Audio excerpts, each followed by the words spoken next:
Hey, my friends, we will be right back to the show. But I have a question for you. Are you struggling with the impact of childhood trauma? Well, know that you're not alone. I'm here to let you know that I'm starting a brand new weekly coaching group that includes a year of life coaching, accountability, support, habit and goal setting, and more. I'm starting a waitlist for the group right now, and I'm only taking a handful of people. And I'll let you know that through this personalized coaching, we'll work together to help you understand how your childhood trauma has shaped your beliefs, behaviors, emotions, and will help you create a roadmap for healing and growth. Right now, you can schedule an absolutely free coaching session with me and get put on the wait list if you go to thinkunbroken.com. My friends, it's your time to turn your trauma into triumph, breakdowns into breakthroughs, and become the hero of your own story. And I'm here to support you in doing that. Just go to thinkunbroken.com to register for a free coaching call with me and to get put on the wait list for the brand new weekly coaching program. Is there anything more satisfying than finding something that perfectly lines up with your taste and checks all the boxes? Like a suit from Indochino. Their suits are made to measure and totally customizable with endless options. Choose the cut, fabric, lining, and more for the suit of your dreams at a surprisingly affordable price. Go to Indochino.com and use code PODCAST to get 10% off any purchase of $3.99 or more. That's 10% off at Indochino.com with code PODCAST. Hey, my friends, we will be right back to the show. But I have a question for you. Are you struggling with the impact of childhood trauma? Well, know that you're not alone. I'm here to let you know that I'm starting a brand new weekly coaching group that includes a year of life coaching, accountability, support, habit and goal setting, and more. I'm starting a waitlist for the group right now, and I'm only taking a handful of people. And I'll let you know that through this personalized coaching, we'll work together to help you understand how your childhood trauma has shaped your beliefs, behaviors, emotions, and will help you create a roadmap for healing and growth. Right now, you can schedule an absolutely free coaching session with me and get put on the wait list if you go to thinkunbroken.com. My friends, it's your time to turn your trauma into triumph, breakdowns into breakthroughs, and become the hero of your own story.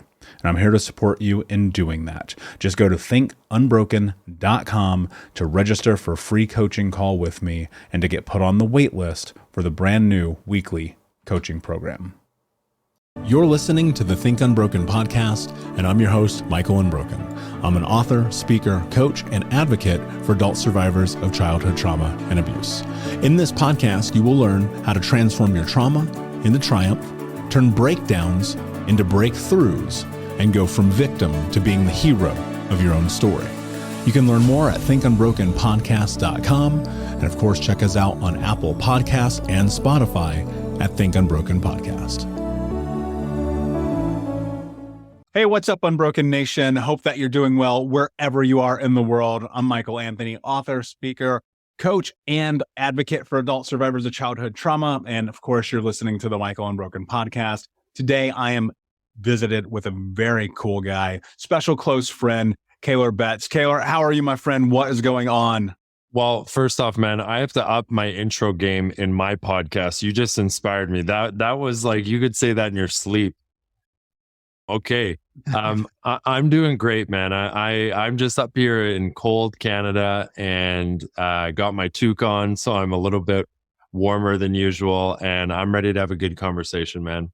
Nice, man. I'm stoked to have you here. I was on your podcast, and I don't frequently, if ever, be like, yo, I need to have this person on. And that's not a negative thing to say about anyone whose shows I've been on, but I try to be very niche in the people I bring on. And those people are often people who have overcome or created, or when we are listening and having this conversation, someone can hear it and go, wow, all right, I understand something about myself or the world differently. And that's how I feel about you, man. So I'm really excited to have you on. Baseline, because I would assume a lot of people will not know who you are coming into this. Talk to me about your journey. Talk to me about the place you are right now, and talk to me about mental well. Yeah, so I'll give you the cliff notes. I always say that I am someone who really struggled for the majority of my life up until the last, truly the last few years. I've been on this obsessive journey of personal growth for the last 12 years. But really up until the last few years, I really have lived in a battle with my mind. And that's commonly what I'll say to just give you the cliff notes of, who I am and what I've experienced. And when I say a battle with my mind, I mean depression, anxiety, ADHD, addiction tendencies, and just really not knowing what the hell was wrong with me, quite honestly. And we can obviously get into the topic of that's a whole other problem in that, most people suffering from mental health, specifically people who are younger, don't really know really what it is. And I think we've moved the needle forward in that regard a little bit. But because I struggled so much, Michael, and I was an athlete, so it was always ingrained in me, this ambition, this discipline, this wanting to strive for growth. I think that's what kind of gave me that ambition. So you mix that with me really struggling mentally and added in actually being, in my DNA from sports that you should want to grow and get better. That just created this monster where I've just now again been on this obsessive journey for the last 12 years. And I'm talking just personal growth, personal development, and I'm talking mind, body, and spirit. For whatever reason, I've always had this inclination to get out of this battle with my mind that I've had. And I've always known that there's got to be a better way kind of thing. And, on this journey, you name it, I've probably tried it. You name a personal growth book, I've probably read it. You name a TED Talk, I've probably seen it. An article, I've probably read it. And a mentor or a guru out there, I probably follow them. The Tony Robbins of the world, the Jim Rohns, if we want to go back to the OGs. And nowadays it's the Dr. Joe Dispenzas. I'm just obsessed with getting better. And I've finally now reached this point where I have this unimaginable life, in comparison to where I was. If you would have looked at, a few years ago, if you would have told me that I'd be here now doing the things that I'm doing, I would have told you you're crazy. And I'm very happy to be here, but I'm also very humble when I say it because it's been blood, sweat, and tears. It really has. It hasn't been easy, but I've gotten to this place. And one day, brother, I was sitting on my couch and I thought, I got to brand this into something and I got to really call it something. And it just hit me like a brick wall. I thought, I've created mental wealth. We're all out there trying to create financial wealth and wealth in all these different realms of our lives. And we talk about mental health. But how often do we talk about mental wealth? And really what I've learned is that's where it starts. It's the internal that creates our external realities. So that's where I'm at now. That's beautiful. It's powerful. And I think, so many things come to mind to start with. I think from the outside looking in, people would look at you and go, this guy, depression, anxiety, addiction behaviors? No way. And then you dive deeper and you go, oh, well, this is so ingrained and instilled in so many people. And then on the backside of it, you go struggle, hardships, fighting through it. That comes from a place. And what I'm really curious about, you said, and I relate to this in such a real way, it is an obsession for me to be better. And that what's really fascinating about it is that obsession is only a measure of me versus me. There is no other catalyst in my life. It is only me in the direction that I'm willing to step into. What does obsession mean in your life, and how do you do it in a way that it doesn't actually overtake you? Well, the first thing that comes to mind is it does overtake me. I deal with perfectionism. I have perfectionistic tendencies. And that's what happens when you come from a sense of unworthy. When you have a deep-seated belief in your psychology that you are inferior and inadequate in this world, and you're just not good enough no matter what's going on in your life, then you're just on this journey of consistently chasing, the external factors that are going to finally validate that you're good enough. That's just the cycle that we get into. Now, everyone should have a little bit of a feeling of inferiority. If you don't, well, we're just going to sit on our couch and do nothing all day, right? We would just never feel a need to go out and achieve anything. So a little bit of it's healthy, but I just had a lot of it. And quite honestly, it's been, Michael, my whole life, it's been this balance of okay, it's healthy to go out and educate yourself and try all of these things that are going to bring about personal growth and development and better your highest quality of life. But just like with anything in life, it's got to be balanced, right? Because I can get too obsessed, and where I can get into trouble is sometimes thinking that if I'm not doing something or I'm not learning something, it's not okay, right? And that guilt that you can feel when you're, oh, I haven't listened to a podcast today, or I haven't, read a book in a little bit. And that's a real thing that I have to manage. And I just, over time, I've just been able to kind of balance it. And, presence really helps. That's where my spiritual journey comes in, because it's balanced with the fact that, at the end of the day, you actually have all the answers within, right? If you really sit there and reflect, and even in a meditation, I can, with clearing my brain and getting into the theta wave state, I can actually learn more about myself in that state with nothing in my head than I can from, a Tony Robbins book or a TED Talk or something like that. So hopefully that answers your question. I have to acknowledge one other thing that you mentioned, Michael, because I think it's so important, is you said from the outside looking in, like, you look at me and you would say, this guy doesn't look like he was in a battle with his mind. It's so important to acknowledge. And I'm going to be honest, Michael, your story in comparison to mine, I know a little bit about your story because you came on my podcast. Your story in comparison to mine, it puts my story to shame, right? As far as like, if we were to put it in a movie or a book, right? My story looks like I was living in heaven compared to yours. Now, that's important to acknowledge because we all have our own standards, right? And like, I actually, for me, had a pretty good upbringing from the outside looking in. We were like middle class, weren't super poor. Both my parents were around, although there was some stuff there for sure.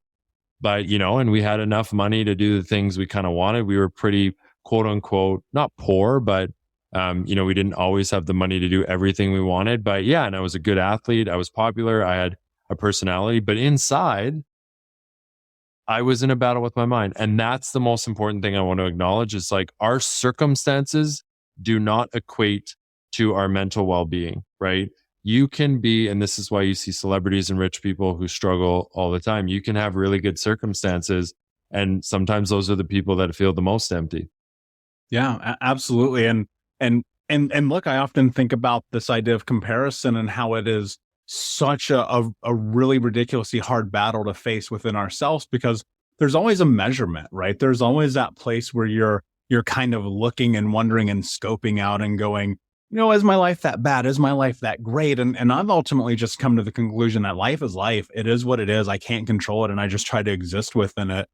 I think very often, and especially in my case, in order to step onto the pathway of this journey to finally take it seriously, I had to have a rock bottom moment. I had to have this moment that was really a reflection of me going, and it was being 350 pounds, smoking a joint, laying in bed at 11 o'clock in the morning, eating chocolate cake and watching the CrossFit games, and being like, what is happening to you? Right. And then obviously, my story, everyone listening does too. I won't dive into that. But what I'm curious about is, what was that moment like for you that kind of made you want to reassess? Am I really showing up for myself? Am I really doing these things? But then more importantly, what was the catalyst in you deciding to move forward and creating change? Yeah, so I've always said that I think we need to often go through a breakdown to go through a breakthrough. And in fact, that's when the best breakthroughs happen, the most powerful breakthroughs happen. And I actually think there's this like weird force. I'm not a physics guy, so I'm not going to try and quantify it, but I think that the bigger the breakdown, the more potential energy there is for a breakthrough. I truly, truly believe that. And that's why now I can, when I am in a breakdown, because we all still have them. I mean, yeah, I'm in an unimaginable place, as I like to say, but I still have my down days, no question.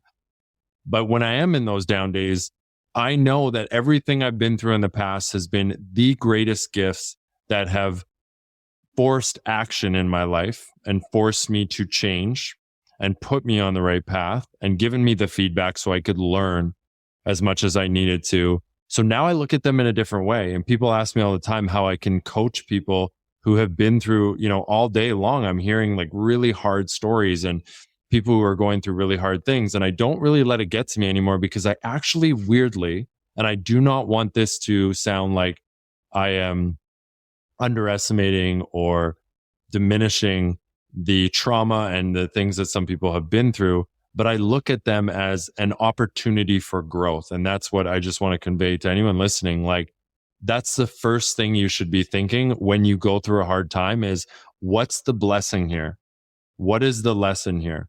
And that's the way I am now. And it's only because of the breakdowns that I've had in the past. Now, your original question was, how did I break through and what did that breakdown look like? Well, I had many breakdowns. I mean, what's funny is I don't actually have, Michael, a lot of rock bottom moments.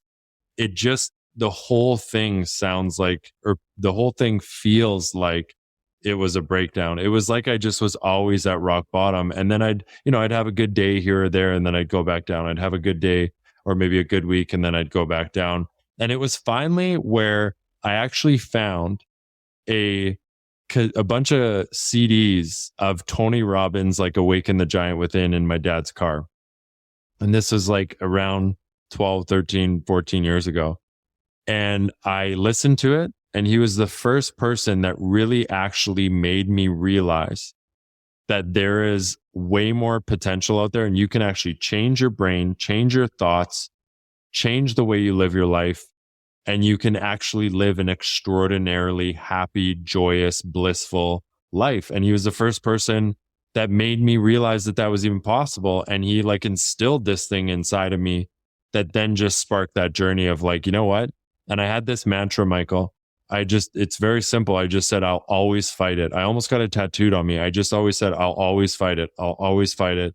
I'll die trying if I have to. Yeah, that's beautiful. And, maybe it's serendipity that we're having the conversation right now, but recently I've really been on this kick of trying to explain the power of personal growth, because it was not that far ago, 10, 12 years, where I would think to myself, like, this is nonsense. These people jumping up and down and clapping and screaming, and I'm going to go to the conference and pay how much money and listen to this guy. And turns out it was one of the greatest investments of my life was a decade ago in stepping into the personal growth journey. And I listen to Power Within probably twice a year. One, it's short, and two, I can listen to it while I work out. But, it's just kind of that thing. You just step back into a little bit and you go, oh, yeah, I forgot about that. That's something else. How do you stay the course, right? I think that one of the things that happens very often is we get fired up, we get motivated, and in a moment we're like, yes, let's go. And then 3 days goes by and we're back to where we were, and we're looking and reverting on old behaviors. And this promise we made to ourselves, we have somehow broken again. How do you stay the course? How do you hold yourself accountable? How do you put yourself in a position to actually be the person and live that life that you think and know you're capable of having? Can I swear on this podcast? You can do whatever you want. It's a free country. Oh, I love it. It's a free podcast. I love this, Michael. I'm having fun. The answer to that is twofold. Number one, motivation, man.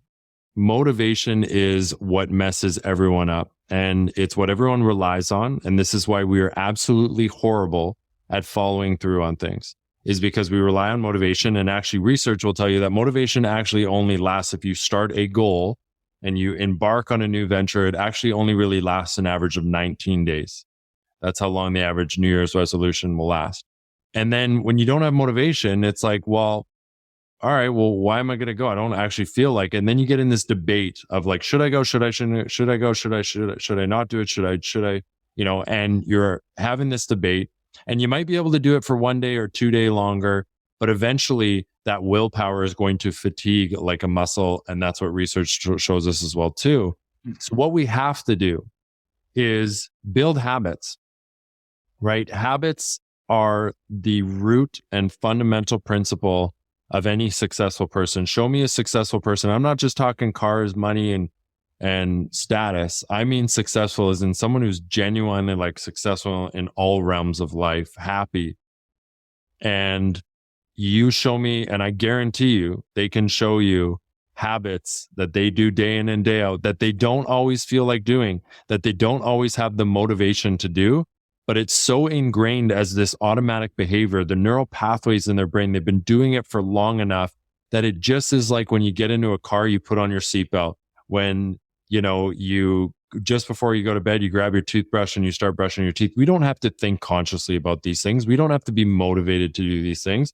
They're so ingrained as an automatic behavior that we just do them. And that's why we need to do the things, the habits, things day in and day out that will contribute to our success. We have to do them for long enough so that they create those neural pathways in our brain and get ingrained as that automatic behavior. And science will tell us that it takes on average about 66 days to do that. So here's what I do is anytime I want to do something and grow in some way, and I have to do something every day, I figure out what is the most, growth provoking activity in that regard that I can do every single day. And I do it for at least 66 days, right? Doesn't matter if I feel like doing it. I remember why I'm doing it. And that's the key. And I call that why power because it's way more strong than willpower. You use why power. Remember a deep emotion evoking reason why you're doing it and do it every day for at least 66 days. Ingrain it as that automatic behavior and, watch it stick into your life and watch it, create magic.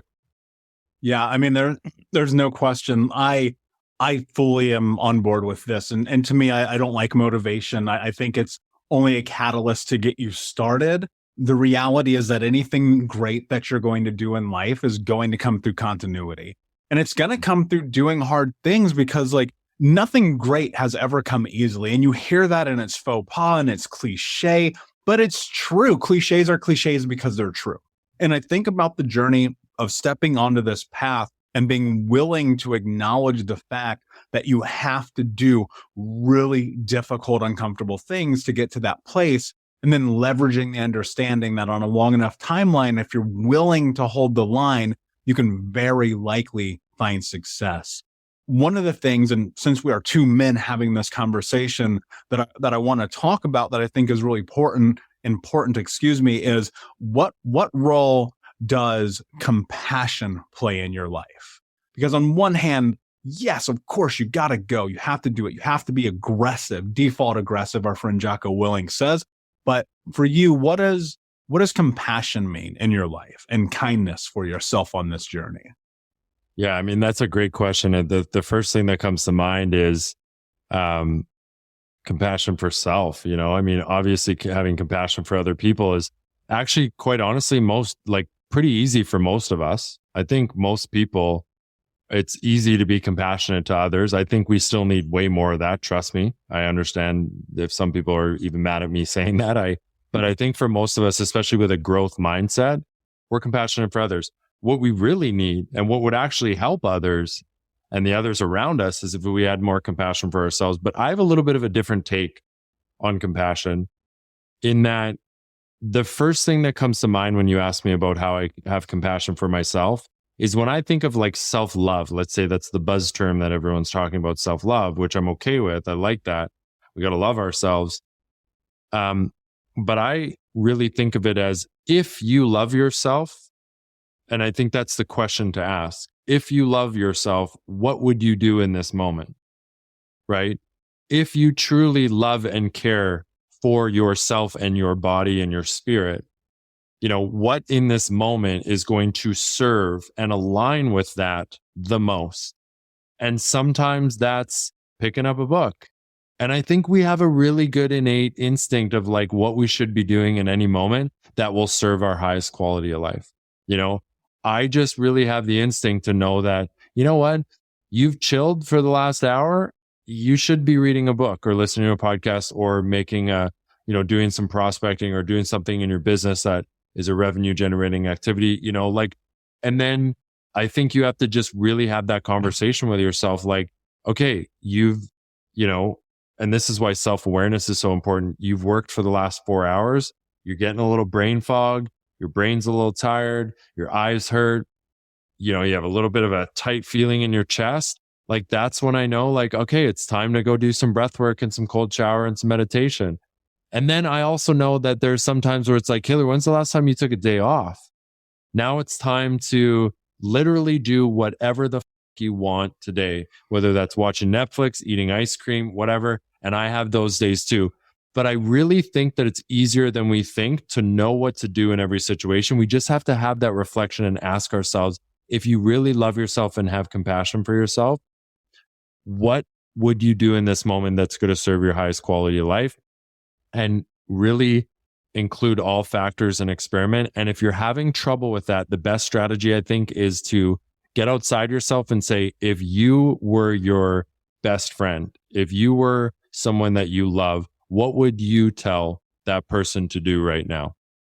Yeah, that's powerful. And there's so many things there that we could unpack and dive into. And much like you, I often have this question where I look at it, I go, you worked 14 straight days. You're not doing anything today. You're clearing your books. You have to have this moment, which I rarely, if ever, get to that place anymore. But on Sundays, I don't work, right? Personal boundaries, without question, not happening, because you have to take control over your life. You ultimately, me.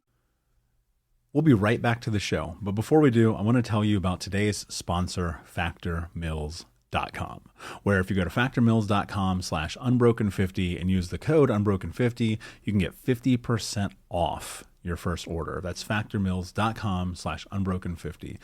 If you're like me and you are a person who is busy trying to create a life, heal, work on their health, wealth, and relationships, and not to mention deal with the day-to-days of normal life, you do not have time to be going to the grocery store and trying to figure out what you're going to cook every single day of the week. In fact, one time I did the math and I realized I was spending over 15 hours a week at the grocery store and cooking. When I added Factor, I got to use that time for myself, for my family, for my friends, for my community, and for my business.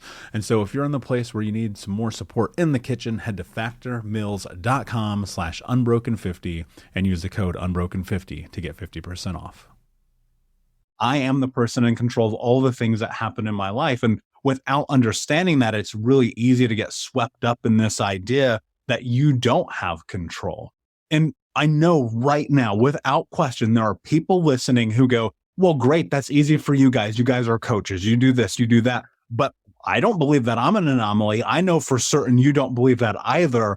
Let's pause. Let's take a step back and look at this from another perspective. I'm listening to this conversation. I'm super curious.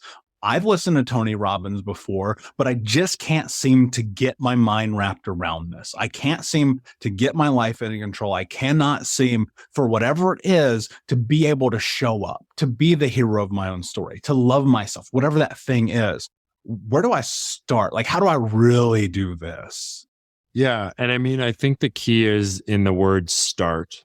I really am big on one of my favorite quotes. I say it all the time. The wrong decision on Monday is better than the right decision on Friday. The wrong decision on Monday is better than the right decision on Friday. And it's because action is most important. Now, look, there are reversible and irreversible decisions. If it's an irreversible decision, that's like getting a tattoo, getting married, having a kid. You gotta really, like I like to say, go have a beer by the oak tree and put your heart and soul into that, into that decision. But if it's a reversible decision, like if it's taking a course or or investing some time or reading a book or whatever, like you can always stop in the middle. You can realize that it's not the right path and you can pivot, right? And I really like to just tell people to start, because success is going from failure to failure without the loss of enthusiasm, as Winston Churchill said. So just start. You're going to fail. And it's going to be imperfect action. And we need to prioritize imperfect action is better than no action at all, right? Because it's through action that you'll get the feedback and the evidence that you need to then pivot, as long as you're aware of it, and pivot, and you'll eventually get onto the right path. But the problem is that too many people, and I did this for years, so no judgment, but too many people are sitting around and trying to think their way into growth and plan their way into growth. And they're so crippled by analysis that they just don't take any action. Now, how do we actually be inspired to take action? Now that comes down to remembering why you're doing it. And we're emotional beings, right? We are motivated by motivation. We're inspired by by emotional things more than anything. Did I say motivation? I meant to say emotions. Okay. Emotions. You need to find a deep emotion evoking reason why you're doing it. And a hint here, it's usually for someone else. It's usually for your mom, your kids, to make the world a better place. Find that deep emotional reason why you're doing it, and always have that at the forefront and remember why you're doing it. And then just start. Yeah. That's it. Yeah, I agree. And like to parlay with that, but also to create a juxtaposition here, I think that start is sometimes relaying that why intrinsically first, right? And like having that reflection of going, no, you've really let yourself down a lot. Let's go. Let's show up. And then eventually that why can be anything you want it to be. But you have to have this moment of, for lack of a better term, you're coming to Jesus moment and looking at yourself in the eyes and going, I'm not living up to my own expectations. And not with judgment, not with shame, but just acknowledgement, saying, yeah, I've got to do this for me. One of the things that I'm really curious about is, how do you navigate? And I know it's something you're working through, and I'm working through this too. And I think a lot of people are who are in that personal growth space, perfectionism. How do you manage this right now in your life? Yeah, man. Perfectionism is my biggest thing that I deal with, my biggest challenge. It's my biggest block. And perfectionism is essentially the idea that, if you feel inadequate, if you don't feel like you are good enough, if you have a sense of unworthiness inside, it is the idea, and it's the coping mechanism of, if I show up as perfect in the areas of things that I'm putting out there that people can judge, that are open and vulnerable to judgment, that if I show up as perfect in those, then I will be rid of shame and judgment, right? It's just this protective thing. But what happens is it actually ends up, having diminishing returns, because first off, we can't show up as perfect in everything. And then you spend so much time being perfect in this one area, and then every other area of your life starts to fall behind. So it's just an absolute disaster. So truly, and I know this isn't a romantic answer, it's just been this process of like, I have this mantra that's very simple. It's an affirmation. It's just like, good enough is better than perfect. Good enough is better than perfect.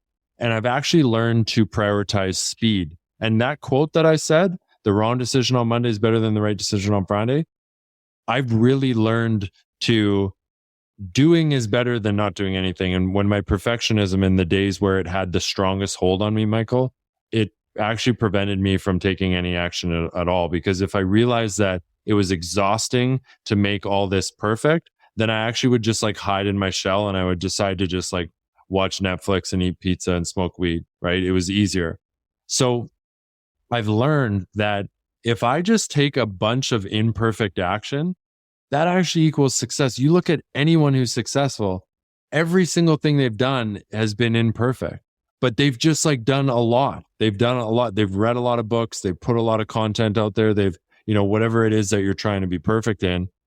And it's just that constant reminder, Michael, like literally over the years of like, good enough is better than perfect. Good enough is better than perfect. Prioritize imperfect action.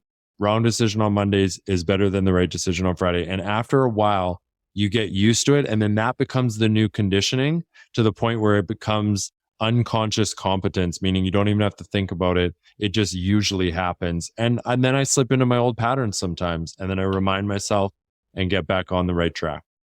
Yeah. And what's really fascinating about that is I battled with that really intensely. And a lot of entrepreneurs especially do. In 2008, my then mentor, he said something that actually changed my life. And I don't share this often on the podcast. Some people may know, some may not. I used to be an international award-winning destination wedding photographer. And that was this whole different life that I used to live. And one day I was sitting, I was deep in editing, like going through these photos, hundreds and thousands of wedding photos. And I was talking to my mentor, and he was like, "What are you doing? Like, why are you spending so much time doing this?" And I go, "Because it's got to be perfect. My clients expect this." And it was really funny because he caught me off guard with this. He goes, "Your clients don't give a they didn't hire you because you moved the exposure up 1 point. They hired you because you deliver something. And more so, the people who are going to see this, who don't know who you are, don't care because they don't know who you are." And that was so powerful for me, man. And that's how I've lived my life ever since. And I love this idea of doing on Monday, because that's effectively what had happened in that moment that has kind of forced my hand in so many actions in my life. And I always think about this: done, not perfect, because it's never going to happen, right? But at least you produce the work, at least you put it out there. And that's everything. That's in this healing journey, especially. And I think about this, like going to therapy, going to men's group therapy, AA, NA, SA, all the things was always about experimenting, always about just doing the action. And then understanding the harder side of it probably is that failure was inevitable. But you said something really beautiful about failure that I also agree with. Failure is data. Failure helps you understand, and failure means that you're on the path. Can you dive in a little bit more? So many people are just paralyzed by the idea that they are going to fail. How do you really navigate failure? Yeah, Henry Ford, I think it was Henry Ford, has a great quote. He says, "Failure is merely the opportunity to start again more intelligently." And, I think that that's really all I would say is it's like, and here's the other thing that I've really trained myself to do is I actually want to fail. Not that I go out and everything I do, I'm actually intentionally failing. But what I mean by that is if I reflect on my month and I look back and I didn't fail at some, my goals aren't, I'm not working hard enough. My goals aren't big enough. I'm not, really reaching for my highest potential. So I actually really have just reframed. And that's what I think it is it's just reframing as failure is actually a good thing. And I know it sounds so cheesy now. It's like, that's the cliche thing to say is like, oh, failure is, but it again, like you alluded to earlier, cliches are cliches for a reason. It's because they're true, right? Like failure is a blessing because it, again, like Henry Ford says, it gives us an opportunity to start again more intelligent. And it's just part of the process. It is so necessary. And it actually just means that you're taking action instead of, really it's the people that never fail. It's kind of like criticism. Like the reason why I like getting criticized is because that's not how I know I'm doing, right? That's how I know I'm putting myself out there. The people that I look up to the most get literally criticized and fail the most out of anyone. So I should actually be looking at it. We should be looking at it as the more we fail, the more we get criticized. That equates to more success. So I've just reframed it.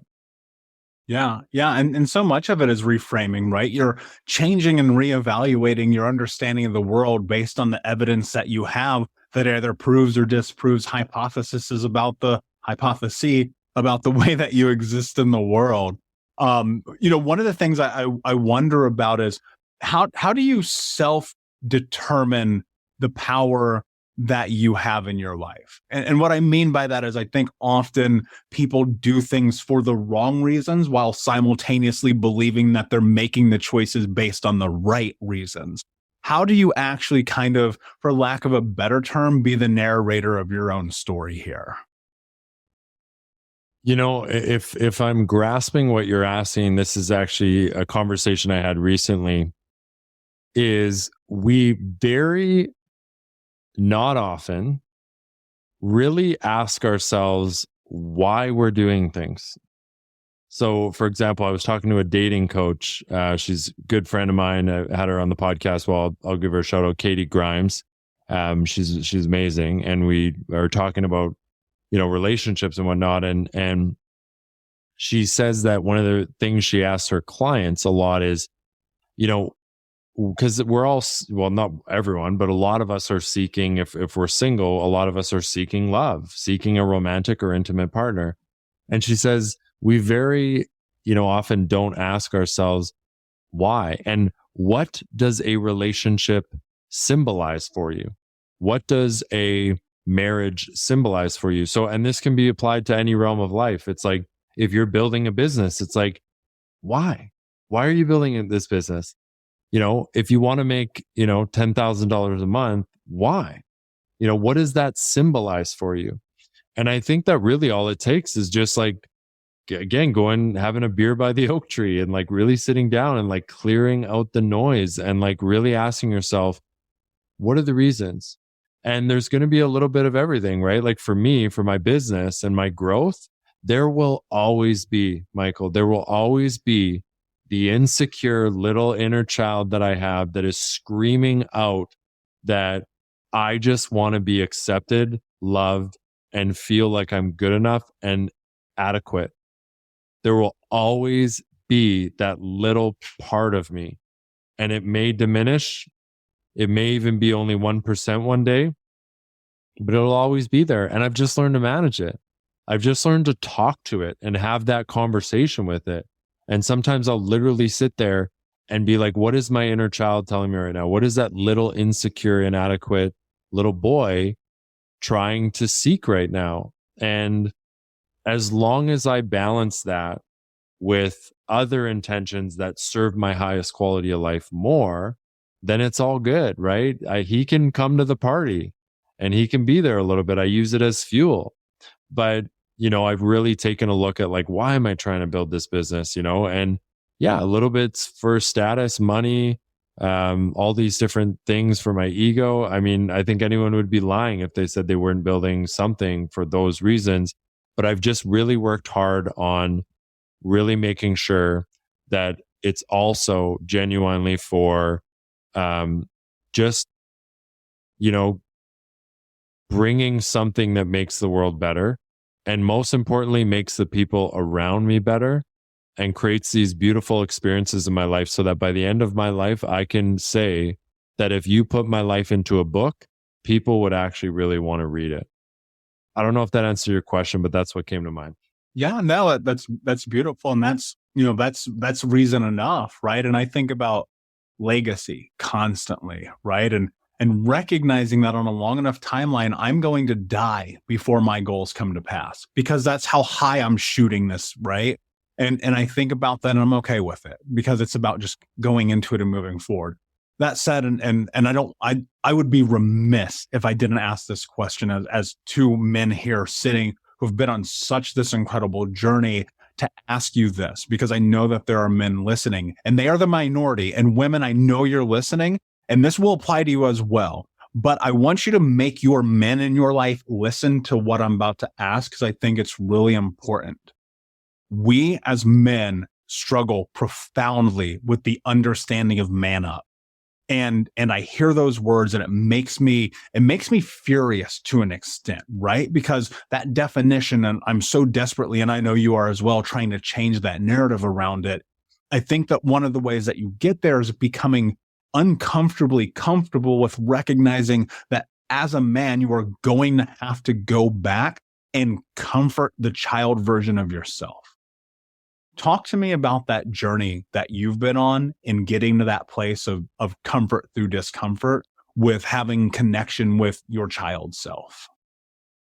Yeah, man. Oh my gosh. There's so much there. I mean, that term man up, yeah, definitely can be, extremely toxic. I think that for me, I have really had to reframe what it means to embrace, my masculinity. And I was kind of told that growing up, or at least that's what was socially constructed. The idea that was socially constructed in my head is like, if you want to be a man, you just got to bulk up and, be super muscular and be able to push a lot of weight in the gym and pick up a lot of chicks and be intimidating. That literally, and when you're feeling sad and emotional, just man the up, come on, get with it. And that is toxic, right? I also have some qualms about the terms toxic masculinity. I think it has a branding problem. I think it's misunderstood and people take it the wrong way. But with that being said, manlyhood or embracing my masculine energy has been really important in my journey. I was very, with all due respect to my parents, they're lovely and truly I love them with all my heart. They did the best they could with what they had, but I was kind of babied and I wasn't, there was no rites of passage. There was no like embracing what a true, masculine energy is. And what I actually now getting into what I believe that to be now is it's actually just being able to own your truth. And look, we're all people. And as men, we have our too, right? I experience all the same emotions that a woman does, right? And I think, and all the wounds, I have wounds that I have, and it doesn't make me less of a man. What does make me less of a man is not acknowledging those wounds, running away from those wounds, trying to hide them, and trying to show up as someone that I'm not. And I think that one of the most quote unquote, manly things that a man can do is talk about their wounds, talk about their battles, have a relationship with that inner child that's hurt, and to own up to it and say, you know what? This is how I am. This is what I've experienced. These have been challenges in my life, but I'm here to show up no matter what. I'm still here and I might not always be my best self. My wounds might come through, but I'm here to show up. And that's what I'm here to do. And I will do whatever it takes. So that's kind of how I've had to really reframe the whole masculine thing, the whole like inner child. It's like I ran away from it forever. And it was like, what if you just invited to the party? And that's when everything changed.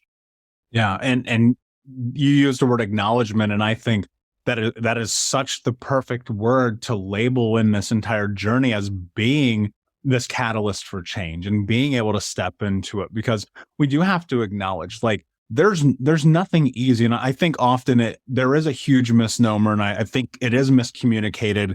And toxic masculinity, whether you are on either side of the fence in the way that it's put out in the world, still exists. And because it exists, and because I grew up, it was about how many cars you had and how many girls you banged and all these things. And like sitting with that and recognizing like, I don't want to be a part of this. That's not the narrative that I want to have in my life. And thus reframing my understanding of what it meant to be a man. And that meant getting in connection with men and going to men's group therapy and all of these things. But ultimately it was about making a decision and then more so standing up for myself and saying, I'm putting my foot down. This is the way I feel about masculinity and manhood. And you're not going to take it from me or argue with me because this is my choice. This conversation, Kaylor, has been absolutely amazing, man. Before I ask you my last question, where can everybody find you? Yeah, man, I like to keep it really simple for people. So please go to my Instagram, kaylor.betts, and check out my page. That's where you'll see everything. You'll see my mental wealth project, which is, the project that I have. It's actually, we're rebranding it to the Mental Wealth Podcast. So it's not really a project anymore. It's obviously a project, but it's going to be branded and consolidated to just the podcast, because that's what we're really trying to focus on. And you can find that podcast anywhere. Well, most places you find your podcast, Apple, Google Play, Spotify, and the whole deal. And I just always say, reach out to me. I would love you to DM me. I'm always down for a conversation and willing to chat. Amazing. My friend, my last question for you is, what does it mean to you to be unbroken?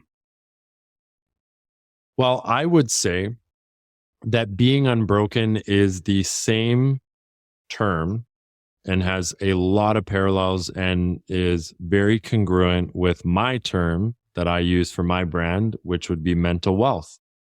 And I think that it all comes down to one thing, Michael, and that's the relationship with yourself and the healthy relationship with yourself, and actually accepting, loving, and being compassionate to who that true self is inside, despite all of the wounds, and all of your external factors and circumstances as well too. And when you create a relationship with yourself where you look in the mirror and you actually really love and accept the person that you're seeing in all of its, realms. That to me is when you become unbroken. Yeah, beautiful, my friend.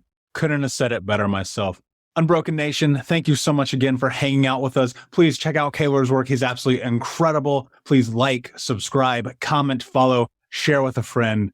And until next time, my friends, be unbroken. I'll see ya. Thank you so much for listening to Think Unbroken. Please share this episode with someone who could use it and help us move forward in our mission of ending generational trauma in our lifetime. And if you would, please take 5 seconds to pop on iTunes or Spotify, hit that 5-star, leave a review, and you can also reach out to us on social at Michael Unbroken or at Think Unbroken. And of course, you can check out our YouTube channel at Think Unbroken. Thank you for being a part of Unbroken Nation, my friends, and until next time, be unbroken. Hey, my friends, we will be right back to the show. But I have a question for you. Are you struggling with the impact of childhood trauma? Well, know that you're not alone. I'm here to let you know that I'm starting a brand new weekly coaching group that includes a year of live coaching, accountability, support, habit and goal setting, and more. I'm starting a waitlist for the group right now, and I'm only taking a handful of people.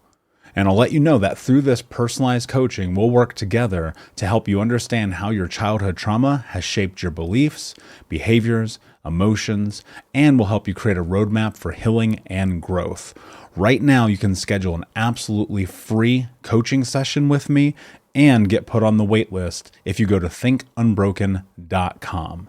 My friends, it's your time to turn your trauma into triumph, breakdowns into breakthroughs, and become the hero of your own story. And I'm here to support you in doing that. Just go to thinkunbroken.com to register for a free coaching call with me and to get put on the wait list for the brand new weekly coaching program.